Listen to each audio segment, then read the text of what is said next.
মহাকাল কালা জাদু করে 1000 বছর আমাকে ওই আংটির মধ্যে বন্দী করে রেখেছিল। ওই আংটি ঘষে আজ তুই আমাকে মুক্তি দিলি। আয় তোকে খেয়ে ক্ষুধা মেটা। আমাকে খেও না রাক্ষস, আমি এই রাজ্যের রানী, তোমাকে প্রতিদিন একটা করে মানুষ খেতে দেব। খেতে দাও। চলো রাক্ষস। মহারানী, আজ এর পালা রাক্ষসের ভোগে যাওয়া। মন্ত্রী, একে একে আমার রাজ্যের সমস্ত মানুষ তো ওই রাক্ষসের ভোগে চলে যাচ্ছে, কিছু একটা করো। রানীমা, আমাকে একটু বিষ দিন। কেন, রাক্ষসের ভোগে যাওয়ার আগে কি বিষ খেয়ে মরবি? হ্যাঁ রানীমা, তাহলে রাক্ষস আমাকে খেলে মরে যাবে। আরে ওই রাক্ষস অমর, ওর মৃত্যু নেই, চল।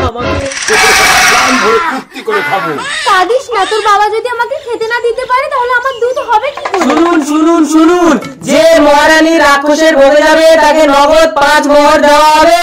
মন্ত্রী মশাই, আমি যাব রাক্ষসের ভোগে, আমাকে নিয়ে যান। ওগো, আমি না খেয়ে থাকবো, তবু শাখা সিঁদুর হারাবো না। এই নে 5 মোহর, চল।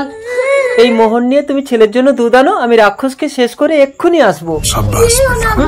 কত পালন গেল রসাতল, আর ল্যাংড়া বলে কত জল। যা ভোগে যা। খেয়ে নাও রাক্ষস।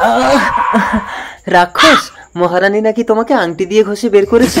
বিশ্বাস হয় না? তাহলে দেখ, আবার আমি আংটির মধ্যে ঢুকে যাচ্ছি, তুই কিন্তু আংটি ঘষে আমাকে বের করবি, আমি বেরিয়ে তোকে খাবো। এইবার রাক্ষস তুই আর মুক্তি পাবি না।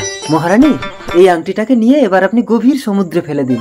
আমার এই সাম্রাজ্যকে রাক্ষসের হাত থেকে রক্ষা করার জন্য তোমাকে অর্ধেক সাম্রাজ্য দান করলাম। আমার ল্যাংড়া রাজা। জয় ল্যাংড়া রাজার জয়।